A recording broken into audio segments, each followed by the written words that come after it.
ഗൗതം. നേരിട്ടുള്ള വിമാന സർവീസുകൾ പുനരാരംഭിക്കുന്നതിൽ ഉൾപ്പെടെ വൈകാതെ തീരുമാനങ്ങൾ ഉണ്ടാകുമെന്നാണ് ഗൗതം റിപ്പോർട്ട് ചെയ്യുന്നത്. ഏതായാലും ഇതിനെല്ലാം പ്രതീക്ഷയോടെ തന്നെ കാണാം. ഇനി ബംഗ്ലാദേശിലേക്ക് വന്നാൽ അവിടെ വിമോചന പോരാട്ടത്തിൽ ഭാരതത്തിന്റെ പങ്ക് ബംഗ്ലാദേശ് ഭരണകൂടത്തെ ഓർമ്മപ്പെടുത്തി പ്രധാനമന്ത്രി നരേന്ദ്രമോദി. ബംഗ്ലാദേശ് ദേശീയ ദിനത്തോടനുബന്ധിച്ച് മുഹമ്മദ് യൂനിസിന് അയച്ച കത്തിലാണ് പ്രധാനമന്ത്രി ചരിത്രം ഓർമ്മപ്പെടുത്തിയത്. വിമോചന സമരകാലത്തെ ആവേശമാണ് ഇരു രാജ്യങ്ങളുടെയും നയതന്ത്ര ബന്ധത്തിൽ മാർഗദീപം. സമാധാനവും സുസ്ഥിരതയും അഭിവൃദ്ധിയും ലക്ഷ്യമിട്ടുള്ള പങ്കാളിത്തത്തിന് ഭാരതം ഇപ്പോഴും പ്രതിജ്ഞാബദ്ധമാണെന്നും പ്രധാനമന്ത്രി കത്തിൽ ചൂണ്ടിക്കാട്ടി.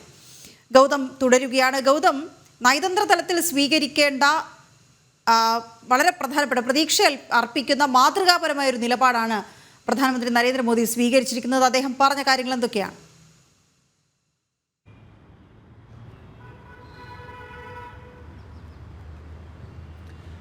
വീണ, വലിയൊരു സന്ദേശം ബംഗ്ലാദേശിന് നൽകുകയാണ് ഭാരതത്തിൻ്റെ പ്രധാനമന്ത്രി നരേന്ദ്രമോദി. ഇന്നലത്തെ ദിവസം മാർച്ച് 26 എന്നത് ബംഗ്ലാദേശിനെ സംബന്ധിച്ചിടത്തോളം അവരുടെ സ്വാതന്ത്ര്യ ദിനമാണ്. 1971 ഭാരതത്തിൻ്റെ സൈന്യം നടത്തിയ സുപ്രധാനമായ ഇടപെടലിനെ തുടർന്നാണ് ഇന്ന് നാം കാണുന്ന ബംഗ്ലാദേശ് എന്ന് പറയുന്ന രാജ്യം. കാരണം കിഴക്കൻ പാകിസ്ഥാൻ എന്നും പടിഞ്ഞാറൻ പാകിസ്ഥാൻ എന്നും എന്ന നിലയിൽ ഒരൊറ്റ പാകിസ്ഥാനായി കഴിയുന്ന കാലഘട്ടത്തിൽ 1947 രാഷ്ട്രം വിഭജിക്കപ്പെട്ടതിന് ശേഷം പാകിസ്ഥാൻ നമ്മുടെ രാജ്യത്തിൻ്റെ രണ്ട് ഭാഗങ്ങളിലായി കിടക്കുകയായിരുന്നു. അന്ന് ഇന്നത്തെ ബംഗ്ലാദേശിലെ ജനങ്ങൾ നേരിട്ട വിവേചനം, അത് ഭാഷയുടെയും മറ്റും അടിസ്ഥാനത്തിൽ ബംഗാളി ഭാഷ സംസാരിക്കുന്ന പാകിസ്ഥാനിന് പഞ്ചാബി ഭാഷ സംസാരിക്കുന്ന അല്ലെങ്കിൽ ഉറുദു സംസാരിക്കുന്ന പാകിസ്ഥാൻ വലിയ തോതിലുള്ള അവഗണന, അത് പൊളിറ്റിക്കലായും സാമൂഹികമായും ഭാഷാപരമായും ഒക്കെയുള്ള അവഗണന ഈ ഇന്നത്തെ ബംഗ്ലാദേശ് ആയിരുന്ന പാകിസ്ഥാൻ നേരിട്ടിരുന്നു. അങ്ങനെ പിന്നീട് ഭാരതത്തിൻ്റെ സൈന്യം നേരിട്ടിറങ്ങി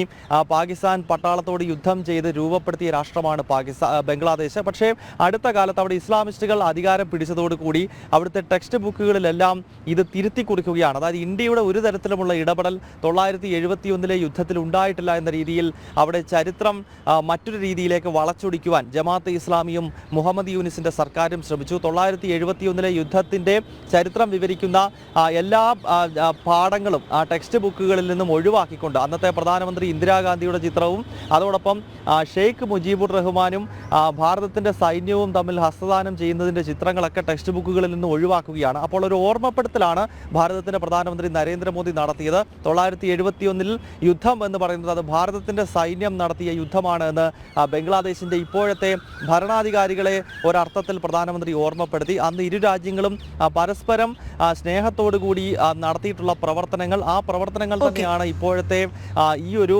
നയതന്ത്ര ബന്ധത്തിന്റെ അടിത്തറ എന്നാണ് ഈ ആശംസാ കത്തിനകത്ത് പ്രധാനമന്ത്രി ചൂണ്ടിക്കാണിക്കുന്നത്. വീണ, ശരി ഗൗതം.